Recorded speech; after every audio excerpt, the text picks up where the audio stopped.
ప్రియమైన వాళ్ళారా, ప్రభు యేసుక్రీస్తు నామములో ఈ యొక్క ఉదయకాల సమయాన మీ అందరికీ నా హృదయపూర్వక వందనాలు తెలుపుకొచ్చున్నాను. ఈ రోజంతా కూడా మీరు చేయే అన్ని విషయాల్లో దేవుని హస్తము మీకు తోడయుండి మీకు జయాన్ని కలుగజేయునుగాక. యెషయా గ్రంథము 54వ అధ్యాయము 17వ వచనం మనకు బాగా తెలుసండి.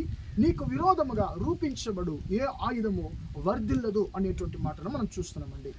ప్రియులారా, మనకు విరోధముగా ప్రతిరోజు సాతానుడైనటువంటి శత్రువు క్రియ జరిగిస్తూ ఉంటున్నాడు. మనకు విరోధముగా మనకు సంతోషాన్ని పాడు చేయడానికి అతడు క్రియ జరిగిస్తూ ఉంటాడండి.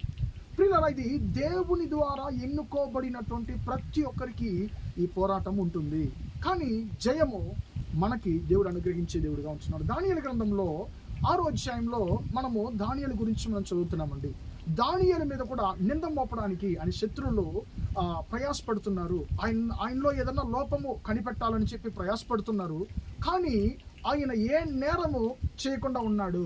కాబట్టి వారందరూ కూడా ఒక నిర్ణయం తీసుకుంటున్నారు. ఇతని దేవుడైనటువంటి యెహోవా విషయంలో మాత్రమే తప్ప వీరు ఏ యొక్క విషయంలో కూడా ఇతను మనము నింద మోపలేమని చెప్పి వారు రాజు దగ్గరికి వెళ్ళి, రాజా 30 దినముల వరకు నిన్నే ప్రజలందరూ కూడా సేవించాలి, నీవు తప్ప వీరు ఏ దేవుని సేవించకూడదు, అలాగ సేవిస్తే వారు సింహపు బోనులో వేయబడాలనేటువంటి చట్టాన్ని వారు వేయిస్తున్నారు.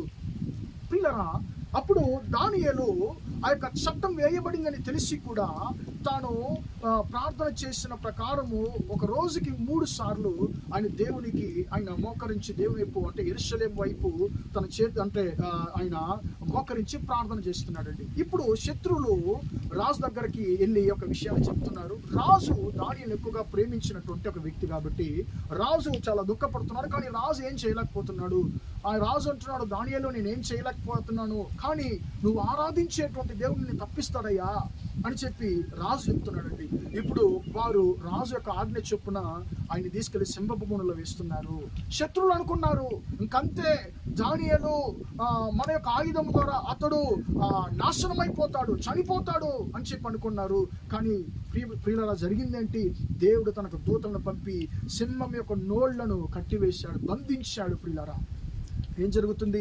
మరుసటి దినాన రాజు మొదటి వ్యక్తిగా ఆ యొక్క సింహపు దగ్గరికి వెళ్ళి, దానియేలు, జీవమగల దేవుని యొక్క దాసుడా, నీ యొక్క దేవుడు నిన్ను తప్పించాడా అని చెప్పి ఆయన అడిగినప్పుడు దానియేలు అంటున్నాడు, అవును రాజా, నా యొక్క దేవుడు తమ దూతను పంపి సింహం యొక్క నోళ్లను కట్టివేశాడు, బంధించాడని చెప్పి ఆయన అంటున్నాడు. ప్రియులారా, ఏం జరిగింది? ఆయన తీయబడుతున్నాడు. ఆయన పైకి వచ్చిన తర్వాత, ఆ సింహపు బోన్ నుంచి పైకి వచ్చిన తర్వాత ప్రియులారా, ఆయనలో ఒక చిన్న ఏ యొక్క గాయం కూడా ఆ సింహాలు ఆయన ఏ మాత్రం గాయపరచలేదు. కానీ ఏ యొక్క ఆయుధం ద్వారా దానియేలుని నాశనం చేయని శత్రువులు అనుకున్నారో ఆ యొక్క సింహపు బోనులో శత్రువులు వేయబడ్డారు, వారు నశించిపోయారు. ప్రియులారా, నీకు నాకు విరోధముగా రూపించబడేటువంటి ఏ ఆయుధము కూడా వర్ధిల్లదని చెప్పి దేవుడు సెలవిస్తున్నాడు. ప్రియులారా, మనకు విరోధముగా చేయబడేటువంటి క్రియలు, మనకు విరోధముగా శత్రువులు ఆలోచించేటువంటి దురాలోచనలు, మనకు విరోధముగా క్రియ చేస్తున్నటువంటి ప్రియులారా చేతబడులు కానివ్వండి, మాంత్రిక క్రియలు కానివ్వండి, వేరు ఎలాంటి క్రియలైనా కూడా ప్రియులారా మనకు విరోధముగా రూపించబడిన ఏ ఆయుధము వర్ధిల్లదని చెప్పి యెహోవా సెలవిచ్చుచున్నాడు. ఎందుకంటే ఆయన నిన్ను నన్ను రక్షించడానికి మనతో నీతో ఉన్నాడు. కాబట్టి నీకు శత్రువులు నీకు విరోధముగా ఎంత క్రియ చేసినా పర్వాలేదు, నిన్ను రక్షించేటువంటి దేవుడు నీతో ఉన్నాడు. ఆయన చెప్తున్నాడు, నీకు విరోధముగా రూపించబడి ఏ ఆయుధము వర్ధిల్లదని చెప్పి వాగ్దానం చేస్తున్నాడు. కాబట్టి మనం దేవునిలో మనము ధైర్యంగా మనం ముందుకు సాగదాం. ప్రార్థన చేద్దామా?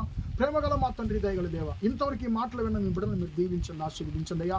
నీకు విరోధముగా రూపించబడి ఏ ఆయుధం వర్ధిల్లదన్న మాట ప్రకారం తండ్రి, మీ బిడ్డలకు విరోధముగా రూపించబడి ఏ ఆయుధాలు కూడా వర్ధిల్లకుండా పోవుడుగాక యేసునామమున ప్రార్థిస్తున్నాను తండ్రి.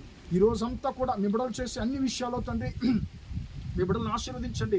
శత్రువు యొక్క తండ్రి, ఏ యొక్క తండ్రి క్రియలు కూడా తండ్రి వీరిని ఏ మాత్రం హాని చేయకుండా తండ్రి మీ యొక్క కాపుదల వీరితో ఉండి నడిపించునుగా. కానీ యేసునామమున ప్రార్థించి అడిగి వేడుకొంచున్నాను తండ్రి.